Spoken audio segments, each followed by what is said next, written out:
Ficre, Ghebreyesus, and Elizabeth Alexander were born 2 months apart in 1962. He in Eritrea, she in Harlem. They didn't meet until 1996. He was an artist and a chef in New Haven. He owned a restaurant there, and she was a poet and a professor. She was visiting New Haven to write a play. She'd been teaching at the University of Chicago, where she'd also met a senior lecturer named Barack Obama. She married Ficre, and she delivered Barack Obama's 2009 inaugural poem, Praise Song for the Day. In 2012, a few days after her husband's 50th birthday party, he died abruptly. Her new book, The Light of the World, tells that story and many other stories besides. She's joining us today from the NPR studios in New York. Welcome to our show, first of all. I'm glad to be here, Colin. Thank you. It's been a wonderful experience reading the book, meeting you, meeting your husband, meeting the people around you. I feel as though I wish I'd been going down to New Haven and eating at that restaurant and getting a little bit more of that world when it was there. But it's good, at least in the book, to have a sense of what it was like. Let's begin by having you tell a little bit of the story. You, as they say, you met cute and a little bit mystical. Actually, before you meet cute, it was foretold, kind of almost chillingly, by, is it Reggie the Brooklyn psychic? It is Reggie the Brooklyn psychic, an amazingly seeing person. I'd never been to a psychic before, and I went to see him, and in very, very clear terms, he pictured this extraordinary man coming into my life. No, I said, no, it's not time for that. This isn't going to happen. I didn't know that I even fully believed what he was saying, and he said, well, just get ready. And very shortly thereafter, this extraordinary person dropped into my life, and we immediately, after a week, decided to get married. Well, we'll come to that, but we're selling Reggie. Okay. We're selling Reggie a little short. I mean, Reggie nailed a whole bunch of specifics, too, as I recall. He did. He said, I see a painter and I see his paintings. They look like the skies of the Southwest. Ficre was from Eritrea, and when we went to the Southwest, he talked about the color of the skies and the mountains and how he'd never seen anywhere that so reminded him of home in the colors he tried to capture in his paintings. This was some years after. He said he's from some place that people don't know a lot about, a small place that people haven't heard of, an interesting place. And that, of course, defines Eritrea very well, an extraordinary, fierce place that is not as known as some other African countries. He predicted a conversation that would feel as though it had always been going on, and indeed, we just started talking and didn't stop. And this starts while you're waiting to meet a friend in a cafe. Since we're on the air in Connecticut, I'm going to guess it's Claire's Cornucopia. Well, no. So let's make it all Connecticut. Okay. The restaurant was the late, great Cafe Adulis, which people will remember. His and cafe. The cafe, but at the time, he and his brothers owned a cafe across the street called Taft Cafe. Okay. It's now, I believe, a hairdresser, but a beautiful mosaic that Ficre laid in the floor is still there. So it was at Taft Cafe where I was to meet a very reliable friend who mysteriously didn't appear, and I looked up, and here was this person who said very shyly, I saw your play. Could we talk about it? And my family and friends laugh at that because, moi, my work, you'd like to talk about me and what I do. But it was the beginning of an extraordinary conversation. And I knew in that moment, in the book, I describe it as a visceral torque, that it was not butterflies, that it was not mere excitement at seeing a cute guy. I really did feel like something internal shifted on its axis. The perhaps overused term is soulmate, but everything that you describe is, I think, what we project under the term soulmate. And from then on, there isn't really, from what I can read anyway, a backward step. It's all kind of a forward progression. First of all, a conversation that essentially doesn't end for days and days and days, and then a life together that just stays and stays. Yes, and I think of that expression, when the teacher is ready, the student will appear, or when the student is ready, the teacher will appear. And I think that readiness and timing is much of what the way by which we identify our soulmates. We were both ready to join forces and souls and hearts. We were ready to have children. We were ready to make something together. As artists, we were both ready to move forward in the way that our support for each other allowed. So I think that we were lucky that we were both at the same place when we met. Well, speaking of being lucky, now it's an odd thing to be reading a book about a tragedy, about heartbreak, and envying the people. But I found myself envying the life that you describe, and I know I'm not the only one. It's an enviable life.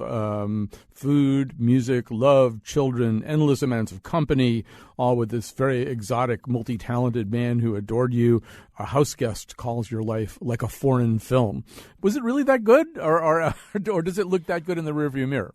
Don't envy. Envy, yeah. I think, I hope that this is seriously the way that I think about romantic love. I think that it starts at the dyad and it radiates out. Love is not meant to be hoarded. It's not meant to only exist between two.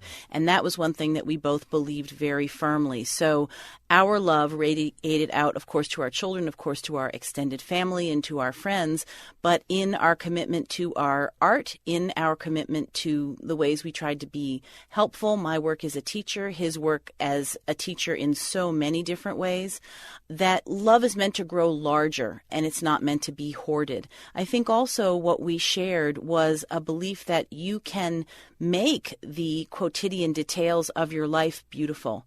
You can take the time to make a beautiful meal and feed the people you love and nourish the people you love. You can take the time to put on music. You can take the time to appreciate the beautiful things that are there for us in every day. And so I think that that's a choice that I always strive to make more, and that I think that we can all make more.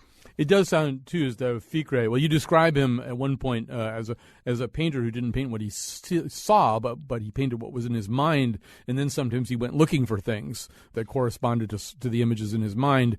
Hence, you wind up with tulips that are of a color that probably I've never seen a tulip. You know, yeah, go ahead. I mean, if you want to elaborate on that. No, that was just such an interesting revelation for me to realize that what he saw was not the same as what was right in front of him. And yet when you look at his paintings and the magic in his paintings and the colors and the beauty, even if they don't exist in nature, they exist somewhere and you believe them. The cover of the book, for example, is one of his paintings that I love very much, Solitary Boat in Red and Blue.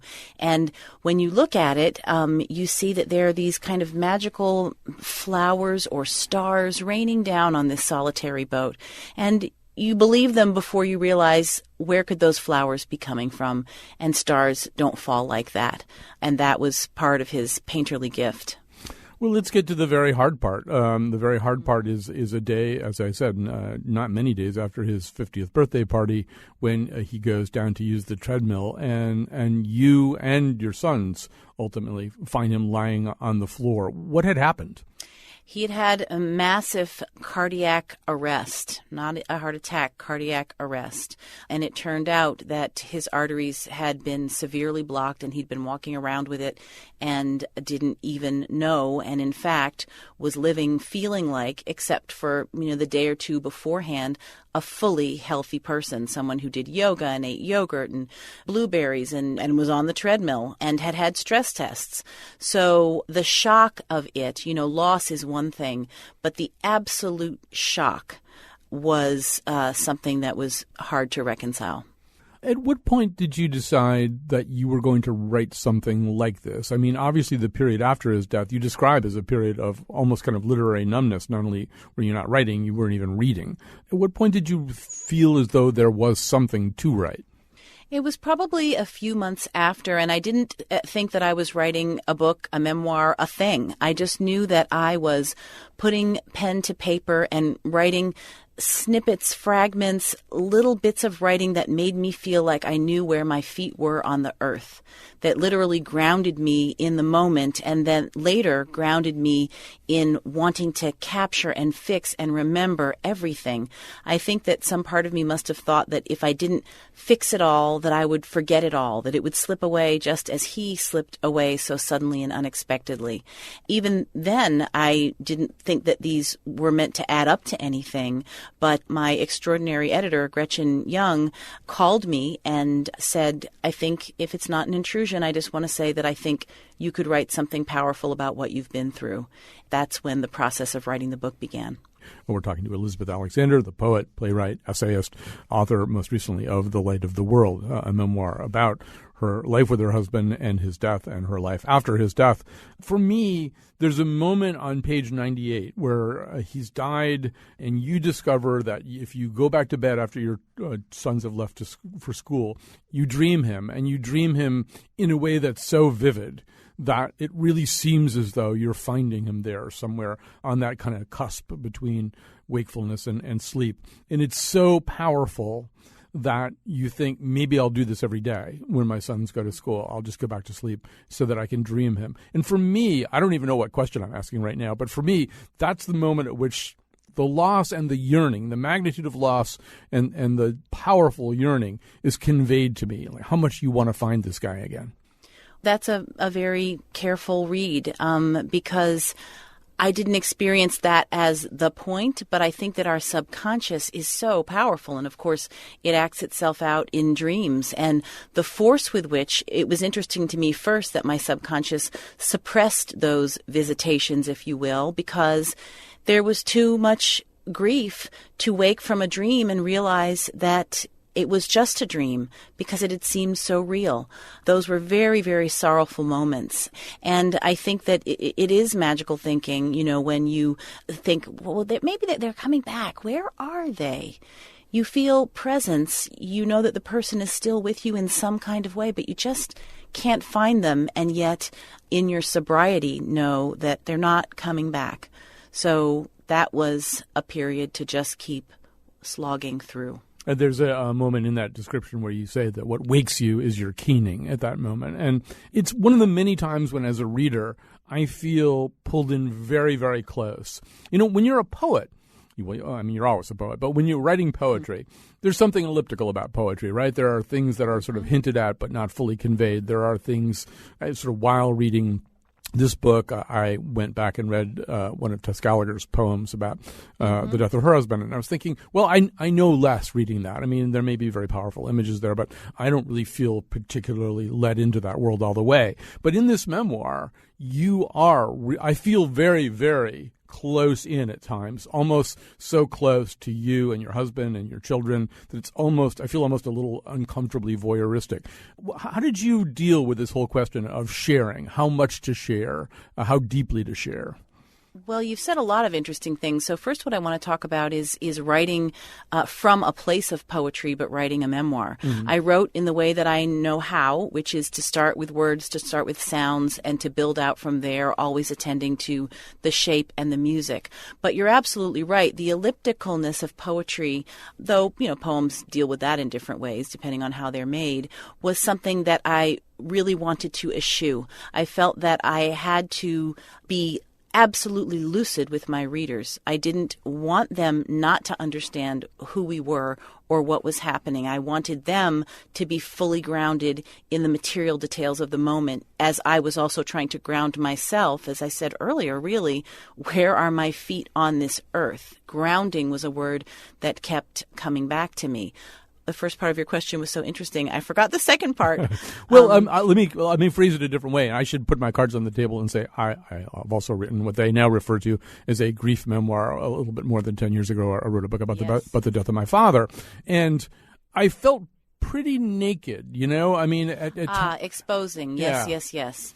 I am private, and I never imagined that I would write a memoir. And the very ellipticalness you describe in poetry is something that I adore, because it means that I, of course, write from things that I know and understand, but it feels like a beautiful Baroque, not shield, but a made thing that is somehow in between my open heart and my readers.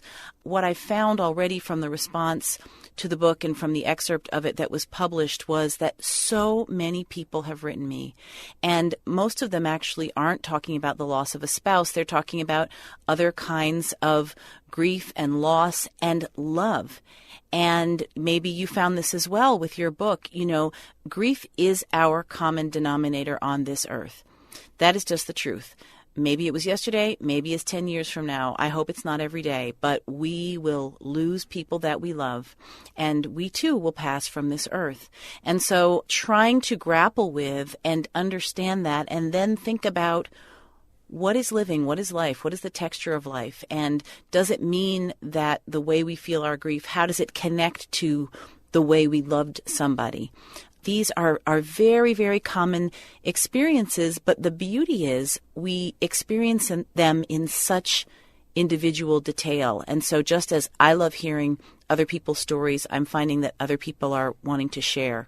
And that's quite powerful. Some of the casual details become kind of a way of coping with some of the more profound details in your book. In other words, there's very, very powerful stuff that I think either one of us would find difficult to say to another person in a conversation, but somehow or other you can get it down on paper. On the other hand, I just feel one of the things that you do in the book is convey the sensory details of a daily life so that I feel like I'm eating food with you and listening to the music that you listen to. I'm eating spaghetti with 100 onions and listening to Jimmy Scott sing Heaven. And I wanted to ask you about that. So one of the things that you've done in this book is that there are actual recipes in this book. Now, you're not the first person to do that, but the recipes all look great. I'm pretty sure I'm going to make them all. They all just look that good. But why did you decide to do that? Food was a deep love of food. I mean, we all eat, but a deep love of food was a bond that Ficre and I shared, and a belief that in food is so much more. Food is love, food is culture, food is art. At Cafe Adulis, the restaurant that he and his brothers ran in New Haven for 16 years, he really thought about his work as the chef there, that it went hand in hand with his work as a painter. So that kind of potential for beauty and pleasure every single day. And what I also find with preparing a beautiful meal is that, so many chores in life, writing, reading, thinking, preparing classes aren't really finite, but preparing a meal and enjoying it is finite and thus profoundly soul satisfying, I think. So including the recipes was a way, first of all, of just telling what happened, hopefully in vivid language. I actually like the language of food and cooking, and the recipes are not all just like in a cookbook. They're told in different ways. Some are narrative. Some are described as though I were telling you how he would make something. I list what he does and does not put in his bolognese, and I found it almost in a collaged fashion to be another kind of language that I could use in the book. Let's take a break. We're talking to Elizabeth Alexander. The book is The Light of the World. We'll be back after this.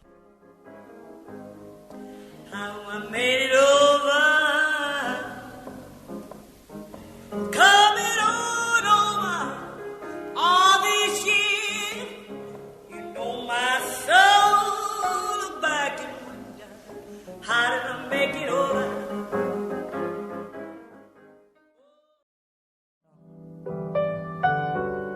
They play it once again. They play it all night long. Heaven is a place where nothing ever happened. Heaven is a place where nothing ever happened. That's Jimmy Scott singing the David Byrne song.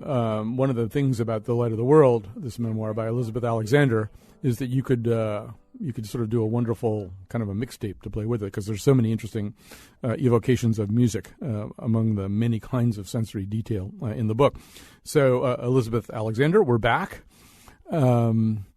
Maybe I'd like to begin in this segment by talking about a question that you bring up in the book. You say, what does it mean to grieve in the absence of religious culture?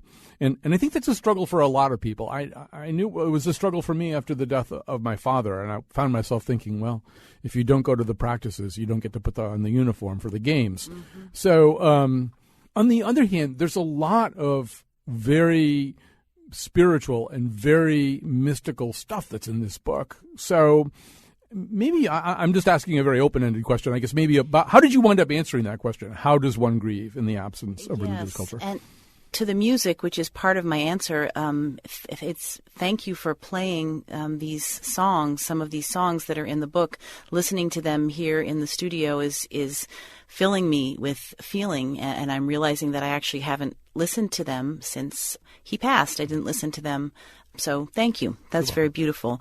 I think it's an ongoing question. You know, organized religion is one thing, and some people grow up in it in a very strong way and then find their own ways outside of it, and others don't. We were something of a combination. Ficre coming from a very strong religious background and making his own way. My coming from a very loosely organized Episcopalian background. I think that life is full of mysteries. I think that we need to pay attention when there are phenomena around us that show us we should probably always pay attention when there are these moments that seem significant. And what I write in the book, I mean, I'm looking at some of it here. You want to know you have your village if you don't have all of those rules and rituals. You want someone to tell you what to do. You want someone to feed you and say you can eat this kind of food and you can't eat that kind of food. Because my experience of extreme grief is that you don't have the wherewithal to figure those things out. So, I talk in the book about feeling jealous of people who have strong religious organization, even though that's not what I'm looking for. I'm just wanting someone to tell me how to keep moving. I was very moved, for example, by the Jewish tradition of, after you've mourned in your home for a period of time, your neighbors come and walk you around the block. So powerful. But I think that I've always thought that there are analogs for those formal religious practices in other parts of my life, and I try to strengthen those rituals, and that was part of what we did with our family life. I want to get even more specific than that, though, and talk about a duality in the book. So one of the things that you are told a couple of times by medical professionals is, they've looked at everything, and as far as they can tell, Ficre died instantly. He was dead by the time he hit the floor. Then I want to read – I'm not going to have you read this. I think that would be cruel, actually, or it would be hard for me to get through if I were you. But this is from the book. You write, "When I held him in the basement, he was himself, Ficre. When I held him in the hospital as they worked and cut off his clothes, he was himself. When they cleaned his body and brought his body for us to say goodbye, he had left his body, though it still belonged to us. His body was colder than it had been, though not ice cold, nor stiff and hard. His spirit had clearly left, as it had not left when we found him on the basement floor, and I knew that he could hear us. Now I know for sure the soul is an evanescent thing, and the body is its temporary container, because I saw it. I saw the body with the soul in it, I saw the body with the soul leaving, and I saw the body with the soul gone." Now, this is a kind of meditation that has less to do with the social structures around us or any kind of codified religion, but is a very profound and powerful statement about how you feel about mind and body and about the whole notion of a soul. And it really flies in the face of what medicine was telling you, right? He was gone before he hit the floor. Well, you don't think so, do you? I don't, because that's what happened to me. Maybe what medicine told me was correct. I mean, I do believe that, the electrical signals in the brain, stopped when they said that they did. But I felt that the soul was a different thing, and that it then becomes a different thing again when we think about how people live on with us after they've died. What does it mean that you can hear your father's voice, that you can hear him saying things he said and things that maybe he didn't say, but he would say? What does it mean that you feel the presence of someone you loved around you even after they have died? I think most people have experienced something like that. So I will call it the soul, and the ongoing life of it, is something else. I mean, some of it is narrative. Some of it is the way that we keep the people we loved living on. Some of it is memory. I mean, to be sort of look at it as a psychologist might. Mm-hmm. You remember things very vividly and they are inside of you, and that's why you can hear the voice of a loved one. But the way that I experience it is that he is with me. Mm-hmm. And that doesn't mean I'm confused or that I think he's alive or that I think, he's speaking to me through a Ouija board. I don't believe any of that. but I do know that he's with me. I do know that what my children have of their father is indelible, and I do know that that is different from memory, because actually memory can and does fade. I agree. In this book, there is that passage that I just read, which knocked me out when I read it, and it just knocked me out again. And there are these kind of wonderful imagistic things about harbingers. There's a hawk that you see before his death. There's a fox that you see after I think it's your mother-in-law's death. And there's this amazing story that your son tells about this elevator that he can show you how to go in and go and see his father. And he says, you wouldn't be able to do this on your own. I'm about to cry telling this story. You wouldn't be able to do this on your own, but maybe someday you can, but for now I'll show you.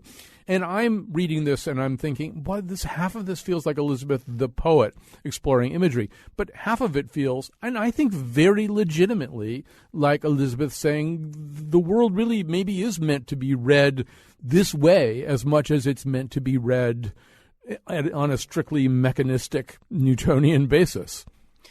Well, let's talk about that hawk, because it's a New Haven story. It was extraordinary. There was a hawk that was circling and circling and circling and sort of haunting our backyard in the days leading up to Ficre's passing. And we saw it, we watched it completely devour a squirrel. Its entrails just, hanging down. I'd never seen anything like it. It was rapacious. It was a surviving creature. It was, sort of nature's necessary violence. It was frightening. It was a big creature, and you saw how quickly it made short work of that squirrel. Something was happening that we needed to pay attention to, and I certainly never imagined that it was a sign of something. Well, cut to a portion of the book appearing in the New Yorker, and one of my neighbors, who I don't know, wrote to someone who I do know, and this is an elderly woman, and she said, I remember that hawk. I remembered seeing that hawk for those exact weeks in that spring and knowing that something terrible was going to happen in our community, and I didn't know what it was, and now I do, and I'm glad that I know. Now, what to say? I think that a lot of people read the world like that. And what was interesting for me as a writer is that I was just trying to pay attention and just with the sharpest pencil I could write what I saw and felt and perceived. So it is also a kind of revelation to me to see what it ended up revealing. I would say since maybe last August, the most absorbing question to me, and it just keeps coming back and finding me even if I'm not looking for it, is the question of human consciousness. That whole issue of, boy, we have biomechanistic explanations for everything except consciousness. There really isn't one that explains how this 3 pounds of tissue in our head can do what it does. And I just saw on one of those simulcasts, I saw Tom Stoppard's new play, The Hard Problem, which is exactly about this. And interestingly, if Stoppard ever comes down on a side, he appears to come down on the side of, well, there really just is a whole vast gulf of unexplainable stuff about consciousness. And the people who are insisting on a purely biomechanical view of the world and this idea that we just haven't amassed enough detail to explain what can be explained are probably wrong. I just wonder maybe, inhabiting a university environment, do you ever feel as though you almost don't have permission to think some of the things that you think to read the world that way, that there are so many people around rejecting superstition and insisting on a scientific universe that it's not okay with them if you think what you think? Well, I know what you're talking about. I mean, one of the things that's been fortunate about my university experience at Yale and at Chicago before that is that I always defined myself as both a scholar and a poet. I do both of those kinds of writing and thinking. And so I just kept showing them these are the ways that I see the world, because I think that even as we amass academic knowledge, the largest thing that we need to caution against is arrogance. And I think the more you know, you realize the more you don't know, and the more that cannot be understood by any one system of belief or any one epistemology or any one method of thinking or any one academic discipline. Knowledge and consciousness is really beyond any of us, even the really, really, really smart ones. And so I think, once again, this takes us back to mindfulness, using, of course, a word from Buddhist practice and from yoga practice, and a word that I really like because, to me, when you use it in kind of not a sort of groovy way, but rather like, what does that mean to be mindful? That's just about paying attention and not assuming that you know always what it adds up to, and being open always to the question mark. We're talking to Elizabeth Alexander. The book is The Light of the World. It's a memoir. We'll take a break right now, and then we'll come back.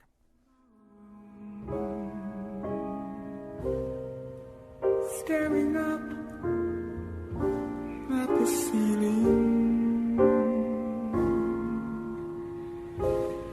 spring can really hang you up the moon.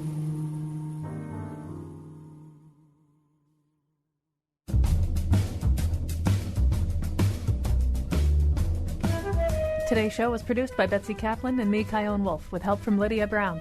Greg Hill tweets for us at WNPR Colin. Katie Tolarski is our executive producer. The part of Bill Curry was played by Randy Weston. For articles, photos, and audio of this show, visit our website, WNPR.org. And now, back to Colin. Elizabeth Alexander, I'm going to read to you from one of your colleagues' memoirs about loss. This is from Mark Doty's book, Heaven's Coast. He says, I think this is what is meant when we speculate that death is what makes love possible. Not that things need to be able to die in order for us to love them, but that things need to die in order for us to know what they are. Could we really know anything that wasn't transient, not becoming more itself in the strange, unearthly light of dying? The button pushed, the stones shine, all mystery and beauty, implacable, fierce, austere. One of the things that runs through your book is some meditation also about death, about what it means to you, and I guess maybe what it means as a refraction through which you see your 15 years with Ficre. I'll just ask you to react to the Doty quote. What did you learn about the relationship between love and death as you wrote this book? I knew that I needed to write the book as quickly as I could because I didn't want to get to a place where I was looking back with rose-colored glasses and where the edges of the pain had softened. I knew that it was, in a way, just as, the poet Michael Harper says, what is death but birth with complexity? That way in which you are birthed as you come through the aftermath of somebody's death. You have to go through all of that profound everythingness in a way that I think leaves you ever changed, and in a way that I think the fragility that is always there, you can't live in fear that everybody's going to drop off the face of the earth, but at the same time, I think that there is a care with which I take every day and every relationship now. Not that I was careless before, but it feels different now that I know that something can leave so quickly. I think also part of what Mark Doty is getting at that's so powerful is that, as with anything that you miss, and it could be something very mundane that you miss. You miss the taste of that chocolate chip cookie you had yesterday. If you're still thinking about it the next day, it tells you something about how much it mattered to you. And so I think that that's one of death's functions too. I always knew that I loved him with all of my heart, but the heft and weight of that feels different on the other side of his passing. I think also one of the things you allude to a couple of times in the book is that there was sort of this not pattern's the wrong word, but there was sort of a model or a mode for a man like this, and that he would become an elder, and maybe in a very Eritrean way, that he would be this old man who would preside over a family and would occupy a certain place and exercise a certain kind of influence that's very maybe traditional and tribal, one more recognizable probably to him and his family than to you, but one that you started to recognize. And to me, that's one of the peculiar and frustrating tensions in the book, is that you must have really wanted to see that happen, to see the kind of old man you thought he was going to be. Well, yes, and that is something that I will never stop missing, and I can't long for it because I can't have it. But that sense that we actually both shared of the importance of elders, but he, from a cultural perspective, had even more, as you say, to teach me about that. But we both had a keen understanding. We always respected older people, wanted to know what they had to say, and realized and believed that communities don't function without the ballast of elders at one end and the bubbles of babies at the other end. I mean, that's the spectrum.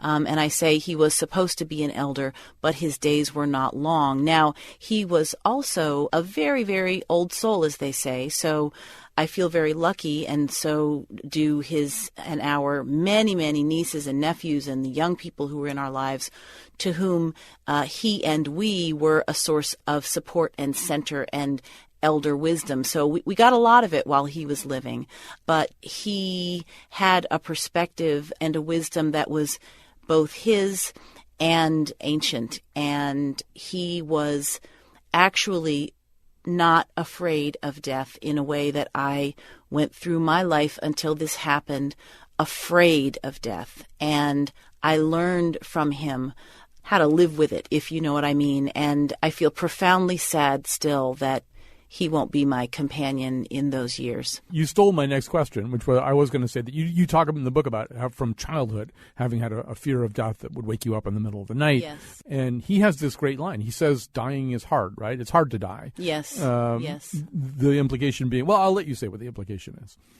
Well, the implication being that we don't mostly just disappear, that actually what happened to him was unusual.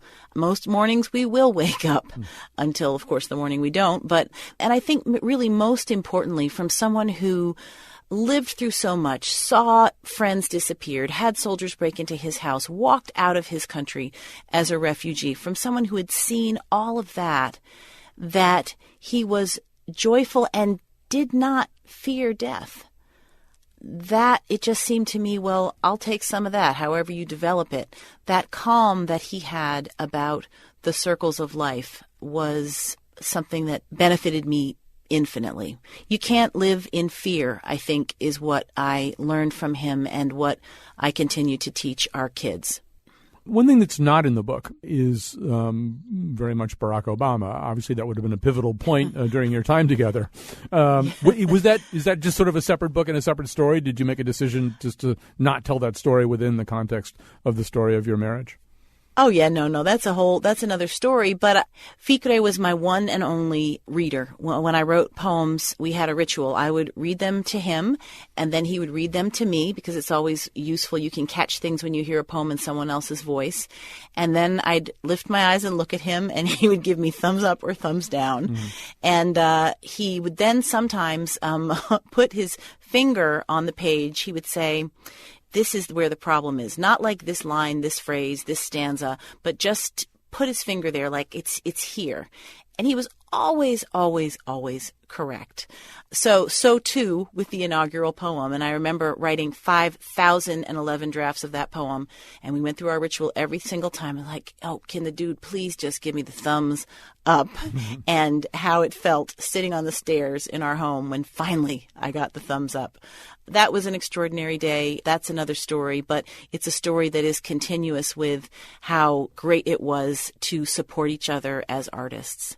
And there's actually a very remarkable poem in the book that he wrote that begins in a very alarming, disturbing kind of way, and then is about the way I think being a father transforms him and shows him a very different kind of world.